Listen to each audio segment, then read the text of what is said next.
My parents told me to cancel my son's party so my niece could have attention. I refused to cut them off, and when they later asked me for money, I took control of the situation and forced them to face the consequences. Growing up in Ashford, Vermont felt like being the opening act nobody wanted to watch. My older sister Victoria was the star everyone came to see. Pageant queen, honor roll champion, the kind of person who could weaponize a smile. Me, I was the kid who built computers in the garage and got detention for correcting teachers. The difference between us wasn't just obvious, it was the whole point. When Victoria won Miss Teen Vermont, my parents rented out a restaurant for the celebration. When I got accepted to Carnegie Mellon for electrical engineering with a full ride, my dad said congratulations and asked if I'd seen Victoria's trophy case lately. They weren't neglectful exactly. They showed up, paid bills, did the minimum, but the way they treated us was night and day. College was my ticket out. Met Maya at a hackathon sophomore year. She was in software development, had this sharp wit, and actually laughed at my jokes. On our third date, I made the mistake of mentioning my family dynamics. She looked at me like I just told her I believed in Bigfoot. Wait, so they just openly favor your sister and you're okay with that? I'm just used to it. We got married right after graduation. My parents attended the wedding, spent most of the reception networking with Maya's family about Victoria's PR career, made several jokes about how they were shocked I'd found someone willing to deal with me. Everyone laughed. 2 years into marriage, Maya and I had Noah. Holding him in that hospital room, I made a silent promise. This kid would never question whether he was good enough. My parents visited for maybe an hour, brought a stuffed animal, took exactly 4 photos, then left. That same week, my mom called 6 times, asking if I'd heard from Victoria, who was apparently upset about her boyfriend and not answering her phone. Fast forward 3 years. Victoria and her husband Elliot had Olivia. My parents drove 4 hours to stay with them for 10 days. My dad used his vacation time. My mom brought a custom baby book with silver lettering that said, "Our first granddaughter" on the cover. Never mind that Noah had existed for 3 years. The pattern was set in stone. Christmas morning looked like someone had forgotten half the family existed. Noah's achievements got polite nods, while Olivia's mediocre efforts got standing ovations. Despite that, I went into overdrive, being the best father possible. Maya and I built a home where achievement actually meant something. My career exploded too. Landed at a cybersecurity firm, worked my way up to VP of engineering. Victoria bounced from PR gig to PR gig, with my parents always ready with excuses. Bad management, toxic culture, whatever kept the narrative intact. When Noah was 14, he won a regional coding competition. The prize was $5,000 and a feature in the local paper. My parents saw the article, called to congratulate him, then asked if we could wire them $3,000 to help Victoria with a temporary cash flow issue. I said no. My mom cried, said she didn't raise me to abandon family. I convinced myself I'd made peace with it, had my own life, my own family, didn't need their approval anymore. Last Thanksgiving, before the graduation, we'd all been at my parents' house. Olivia complained about her iPhone being 2 generations old. My mom immediately offered to buy her the newest model. Noah mentioned he'd been saving for a better laptop for his college applications. My dad said that was good character building to save your own money. Olivia got a $1,200 phone that weekend. Noah kept saving. Turns out I'd been lying to myself for 17 years. Then Noah called me on a Tuesday afternoon in late April. I was in a security briefing when his name lit up my phone. Figured it was important if he was calling during school hours. "Dad, they just called me to the office. I'm valedictorian. 4.0 full scholarship to MIT. It's official." The pride was instant and overwhelming. My son, the kid who'd spent 4 years grinding through advanced placement everything. Coding competitions, robotics team debate club. This was his moment. Everything he'd worked for. "That's incredible, buddy. We're throwing you a celebration that'll make your graduation party look like a warm-up." Maya and I immediately started planning. Found this venue with mountain views, hired caterers, booked a DJ, arranged for professional photos, the whole setup. Then, almost as an afterthought, I called my parents. Figured they should probably know their grandson had just accomplished something significant. My mom answered, "Mom, Noah just found out he's valedictorian, 4.0 GPA, full scholarship to MIT, top of his class." Pause. Then, "Well, that's nice. He's always been academic." I felt my chest tighten, but I pushed through. "We're planning a big celebration. Would love for you and Dad to be there." Another pause. "Oh well. Speaking of celebrations, did Victoria call you?" "No." "Why would she call me?" "Olivia just got selected as cheer captain for her upcoming junior year. The coach says she's showing real leadership potential. Your father and I are just over the moon. You know how hard she's worked for this." I pinched the bridge of my nose. "That's great for Olivia, but what does that have to do with Noah's party?" Her next words cut straight through 41 years of built-up patience. We were thinking it might be better if you didn't make such a production out of Noah's academic thing right now. Olivia really deserves her moment in the spotlight. Noah's always achieving things. This is really special for Olivia. I nearly dropped the phone. Mom, are you seriously asking me not to celebrate my son becoming valedictorian with a full ride to MIT? Not permanently. Just postpone it a few weeks. We're planning a big celebration for Olivia this Saturday. Family dinner, the whole thing. You should all come. Noah can share his news there too. Obviously, the rest of the conversation blurred. When I hung up, I sat in my office feeling that cold anger tightening into something I couldn't ignore anymore. Maya found me an hour later still staring at nothing. What happened? I told her everything. They want you to what? She slammed her laptop shut. No, actually, you know what? This is exactly on brand for them. We didn't realize Noah had walked into my office. He stood there, MIT acceptance letter still in his hand. Something wrong with the party, I couldn't lie. Your grandparents think we should postpone your celebration. Olivia made cheer captain, and they're concerned about timing. Noah was quiet for a long moment. Then he nodded because her thing matters more than mine. Standard operating procedure. That resignation broke something in me. My 17-year-old son had learned to expect this, had internalized that his own grandparents would always prioritize his cousin. What kind of lesson was that?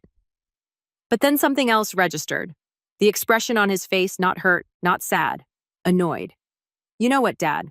Forget that. Throw the party anyway. I looked at my son and saw someone who'd inherited my tendency to file things away. That night, Maya and I stayed up late mapping out party details. More importantly, mapping out family dynamics that had been toxic for decades. Around midnight, my phone buzzed. Victoria, she never called unless she wanted something. Hey, so Mom mentioned Noah's college thing. Congrats or whatever. Thanks.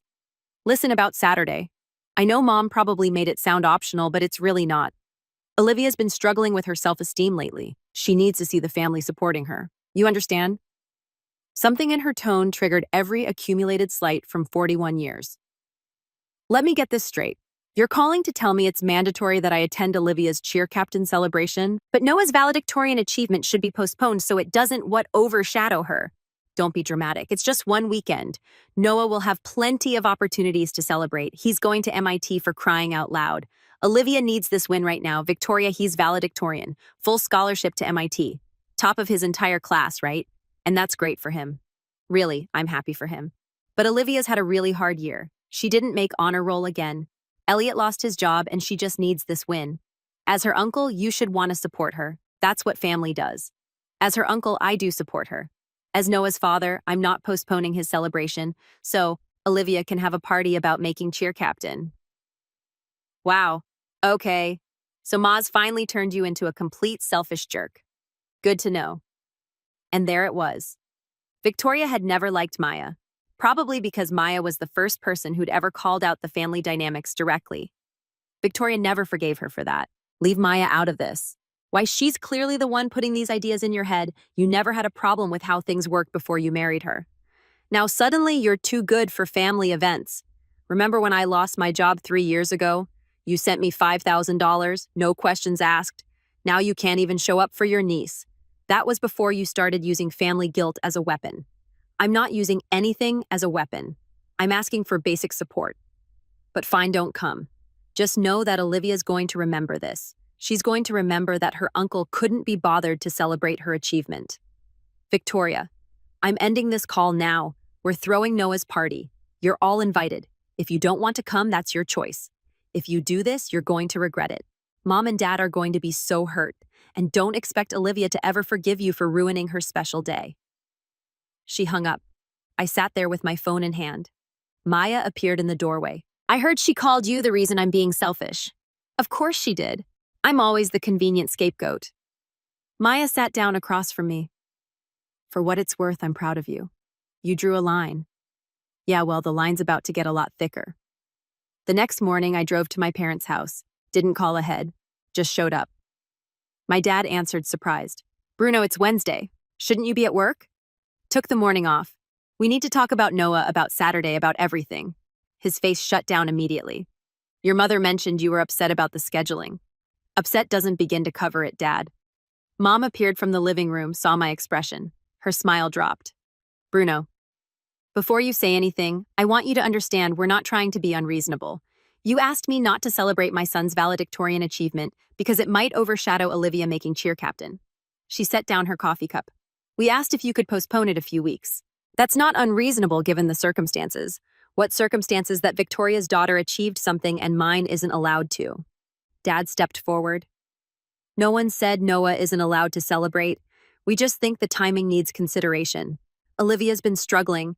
This is important for Noah's been working toward this for 4 years. I said, my voice getting louder despite trying to stay calm. He maintained perfect grades, led the robotics team to state championships, got a full scholarship to one of the best engineering programs in the country. And you want me to downplay that because Olivia got picked as cheer captain? Mom took off her reading glasses slowly. You're being dramatic. We're simply suggesting consideration for your niece's feelings. Is that really so terrible? When have you ever shown consideration for Noah's feelings? The question came out sharper than I meant it to. When have you celebrated his achievements with even a fraction of the enthusiasm you show for Olivia's silence? Mom's face hardened. This is Maya's influence.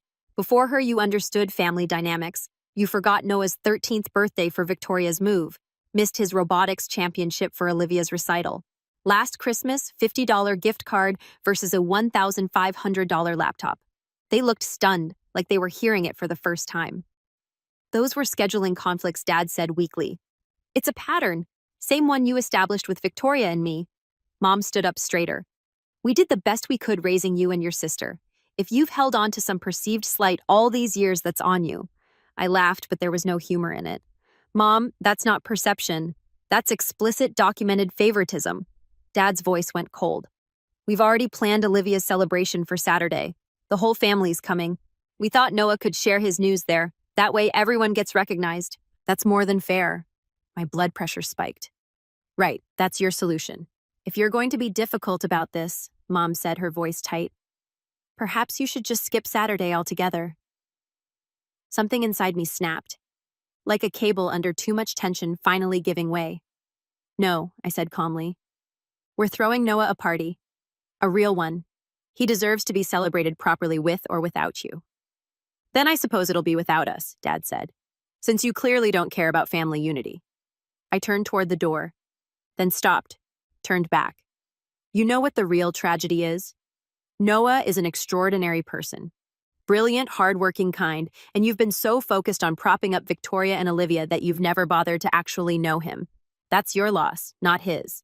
I walked out, got in my car, drove away with my hands shaking on the wheel, feeling simultaneously terrible and oddly relieved, like I'd finally stopped carrying something heavy I didn't realize I'd been holding. Called Maya from the car. It's done. They won't be at Noah's party. How bad was it? About what you'd expect. They don't see the problem. Think I'm being dramatic, I sighed. Pretty sure Victoria is going to hear about this within the hour. Good, Maya said firmly. Let them all stew in it. When I got home, Noah was in his room studying. I knocked, stuck my head in. Hey, so talk to your grandparents. They won't be coming to your party. He looked up, nodded slowly, then shrugged. Honestly, fine. Means we can have the party we actually want. Grandma always makes everything weirdly formal anyway. I laughed despite myself. You've got a point. Plus, he added, now I don't have to pretend to care about Olivia's cheerleading updates. Win-win. We threw ourselves into planning the best graduation party possible. Maya found this venue nestled in the mountains with views that belonged on a postcard. Got a photographer who actually knew what they were doing. Hired a DJ who understood not everyone wants to hear the Cupid shuffle on repeat. The invitations went out to everyone who mattered.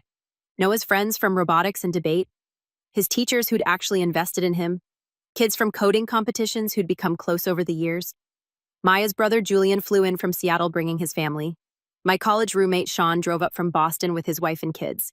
Maya's parents, who'd always treated Noah like he was their own son, came early to help set up. The guest list read like a roster of people who'd actually shown up for Noah over the years. Conspicuously absent, my parents, Victoria, Elliot, and Olivia. The actual graduation ceremony was its own kind of battlefield. Spotted my parents and Victoria sitting far from our section, never approaching. When Noah gave his valedictorian speech, he talked about perseverance and surrounding yourself with people who see your potential instead of your competition. I caught my mom's eyes across the crowd. She looked away quickly. The party the following Saturday was perfect. Noah was in his element, surrounded by people who genuinely cared about his achievement. Maya's parents, who'd always treated him like their own grandson, gave a toast that had half the room in tears. Julian told embarrassing stories about me from college that had Noah crying with laughter. Sean's kids presented Noah with a trophy they'd made themselves labeled actual favorite grandson. One of Noah's teachers pulled me aside. "Your son's remarkable. In 20 years of teaching, I've never seen someone with his combination of intellect and work ethic. You should be incredibly proud." I was. Around 8 p.m., my phone buzzed. Text from a number I didn't recognize. Turned out to be my Aunt Monica, my mom's sister. Saw Noah's party photos online. "Looks wonderful. Your mother called me crying about being excluded. Just wanted you to know you did the right thing. Some patterns need breaking. We did good." Maya said, "We did." I agreed. No regrets. Monday morning, back at work, my phone buzzed with a text from Victoria. "Mom's in tears. Dad won't talk to anyone. Hope you're happy with yourself." I wasn't planning to engage, but Victoria wasn't done. Over the next 2 weeks, the text continued. My parents were devastated. Olivia was asking why Uncle Bruno didn't come to her party. I was tearing the family apart. I'd always been selfish, but this was a new low. Maya had poisoned me against my own blood. The texts got increasingly unhinged. One claimed my dad's blood pressure was dangerously high from the stress I'd caused. A third accused Maya of being a manipulative gold digger who'd isolated me from my real family. I blocked her number on day 12. Summer flew by in the best way possible. Noah prepared for MIT, spending hours organizing his dorm room setup with the kind of precision that made me proud. We started house hunting, found a property with 5 acres mountain view space to actually breathe, made an offer the same day. The sale closed in August and we moved in just before Noah left for school. Contact with my parents dwindled to nothing. No calls, no texts, complete radio silence. The 4th of July came and went. My mom's birthday, my dad's birthday, nothing. Victoria maintained the silent treatment, which honestly improved my quality of life. Thanksgiving that year was spent with Maya's family in Portland. Christmas was just the 3 of us in a cabin near Stowe skiing and not thinking about family drama. Most peaceful holiday season in memory. Noah thrived at MIT. He video called, constantly buzzing about classes and projects, and his roommate from Singapore. Life felt lighter without the constant weight of trying to earn approval from people determined not to give it.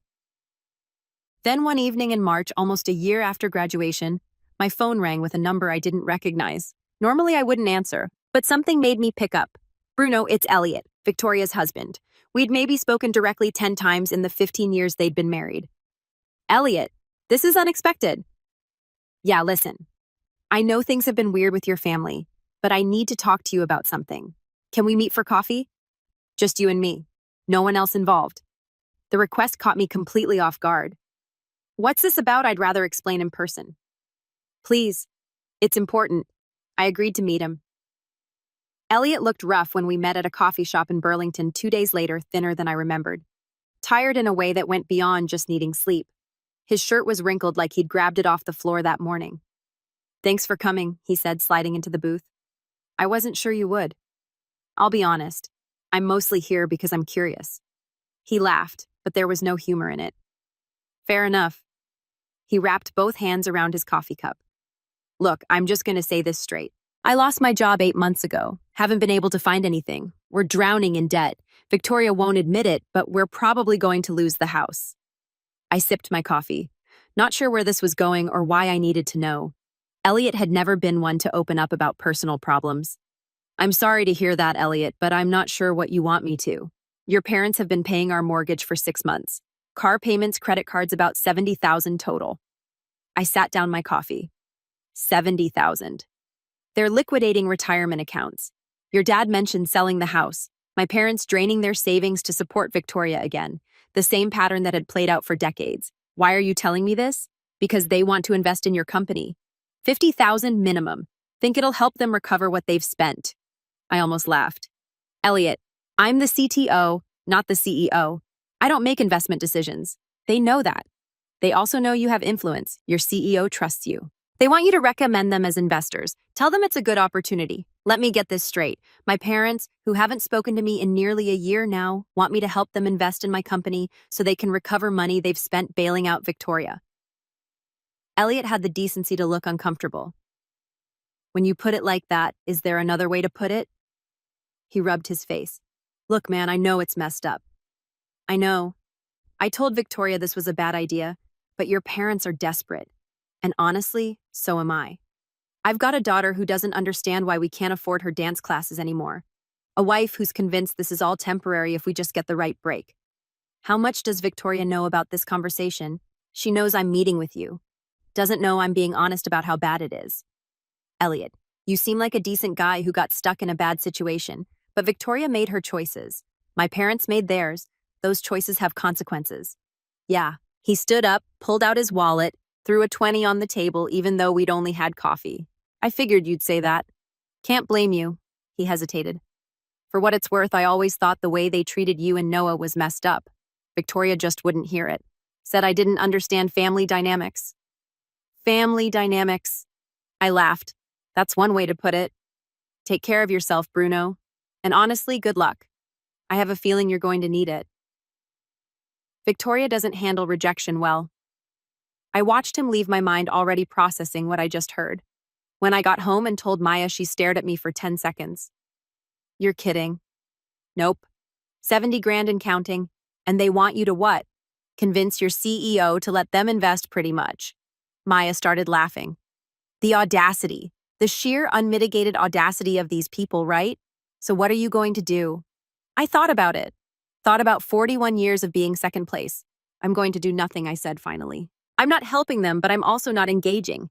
They made their choice. Let them live with it. What if they escalate? Then they escalate. I'm not doing this anymore, Maya. I'm done. But escalation came faster than expected. 2 weeks after the coffee with Elliot, my mom called. First time I'd heard from her directly in almost a year. Bruno, we need to talk about helping your sister. No preamble, no apology for the silent treatment, just straight into demands. No, we don't. Excuse me, I said.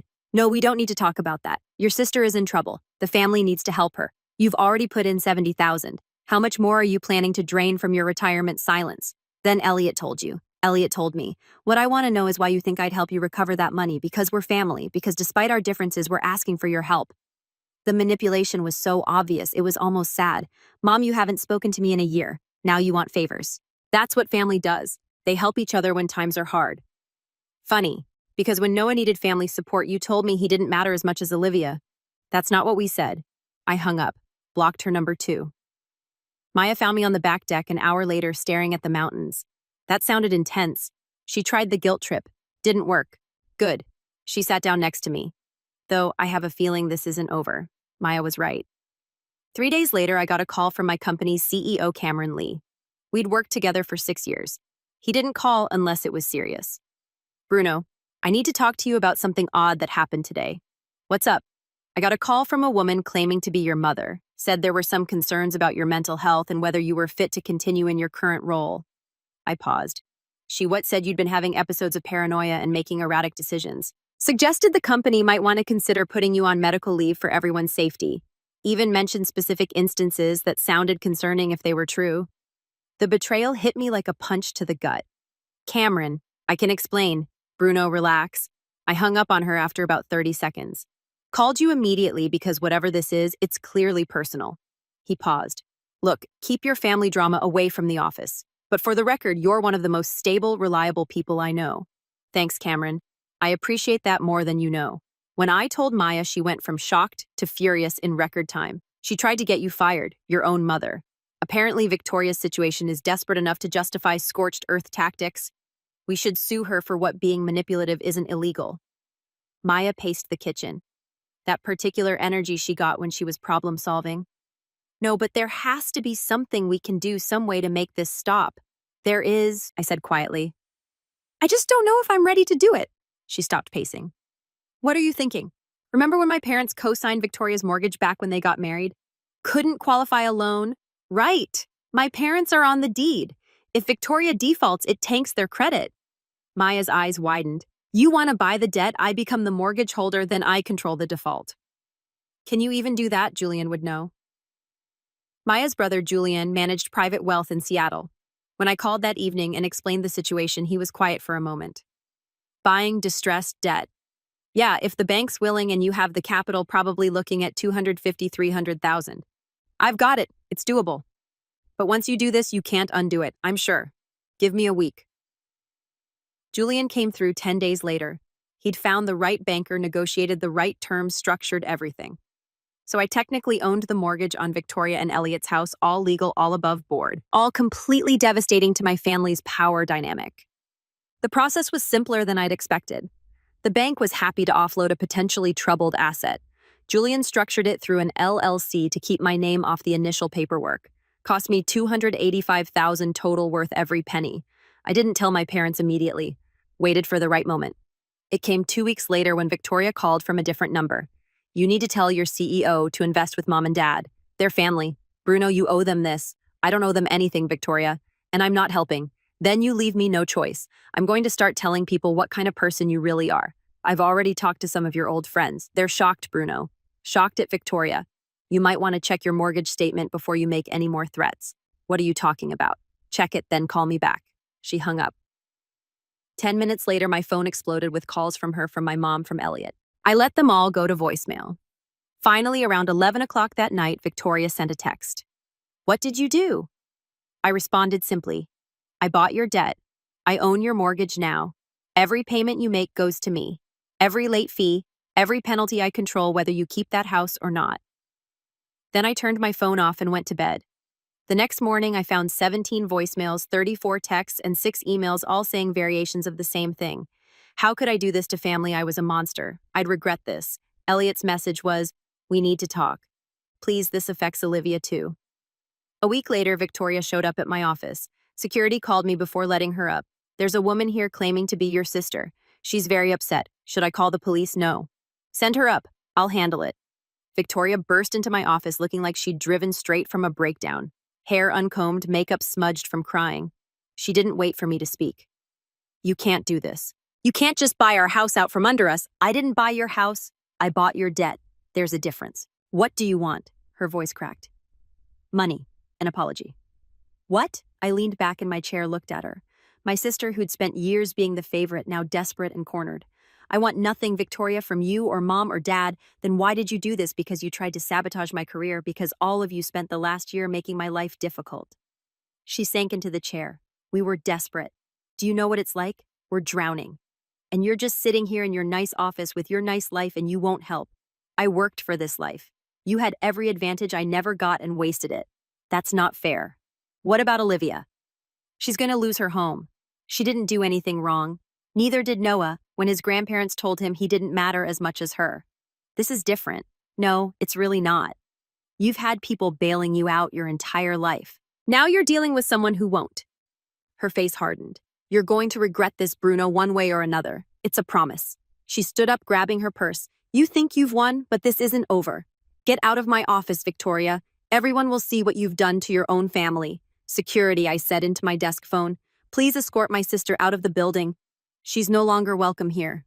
She left. I immediately called Julian. Victoria just threatened me in person. Accelerate the foreclosure timeline. Get a lawyer first. Document everything. Already on it. Victoria's next move was predictable. Social media posts painting me as the villain who'd abandoned family in crisis. Long rants about how success had changed me, how Maya had brainwashed me, how I'd turned my back on a struggling sister with a daughter to support. The post got traction at first. A few hundred likes, sympathetic comments from people who didn't know the full story. My mom commented on every single one. So proud of you for speaking your truth. Family loyalty matters. Then one of Victoria's friends, who apparently knew too much, posted screenshots, text messages, where Victoria laid it out. If I make him look bad enough publicly, he'll cave. I just need to apply enough pressure. Another message. Mom's helping me coordinate. She's reaching out to his old friends. This is war. The screenshots included Victoria admitting the whole thing was planned, that she didn't actually believe half of what she was posting, that she just needed me to back down and give them money. The posts got shared. Within 24 hours, Victoria's narrative had completely collapsed. People who'd initially sympathized started commenting, asking if she'd really faked a family crisis for sympathy. She deleted everything that night, locked down her accounts, went silent, but the damage was done. Maya showed me the fallout the next morning. Renee really came through. Apparently, Victoria had been hitting her up for money too, using the same sob story. How much you want to bet Renee isn't the only one?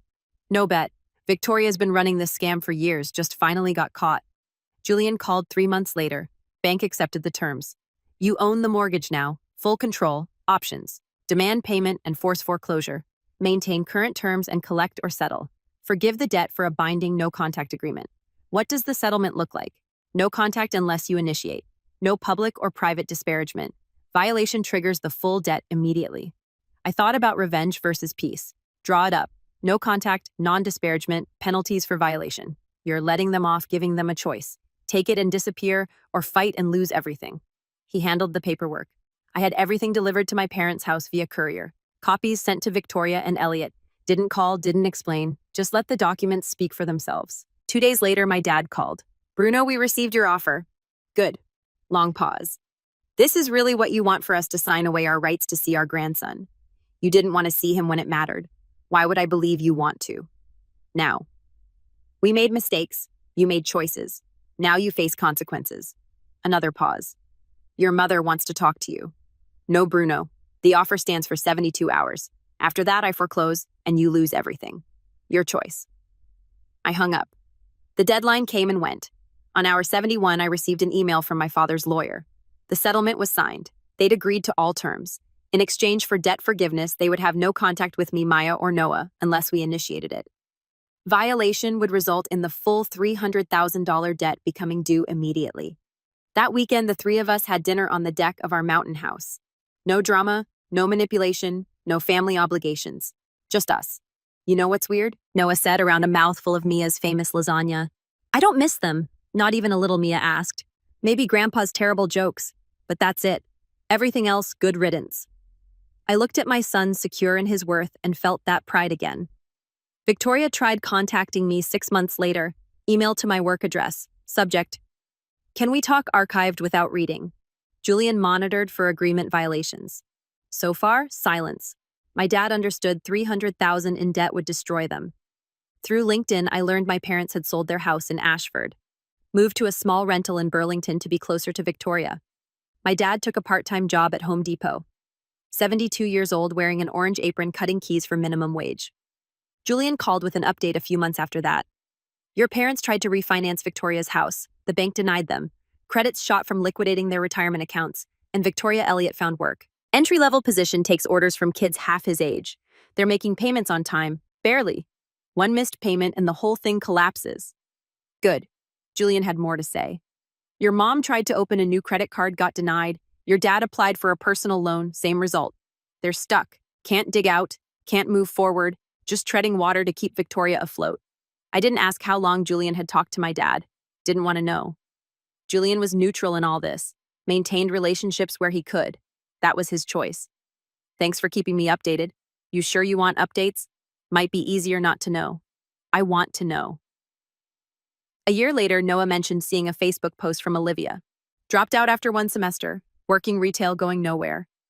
Feel bad for her, Maya asked. Noah shrugged. She had every advantage. Favoritism doesn't just hurt the kids who don't get it, I said. Ruins the ones who do too. That night, lying in bed, Maya rolled over. Ever wonder what would have happened if you'd just gone along with it? I thought about it sometimes. Then I remember Noah saying standard operating procedure. That resignation, and I know I made the right call. No regrets, none. Noah came home for spring break his junior year at MIT. He'd landed an internship at SpaceX for the summer. Should I post about it on social media? He asked over dinner, grinning. You're terrible, Maya said, but she was smiling. I learned from the best. Noah looked at me. Seriously though, thanks for everything. For not making me go to that stupid party. For standing up when it mattered. Some of my friends at MIT, their families are still putting them through the ringer. I don't have to deal with any of that. You earned it, I said. We all did.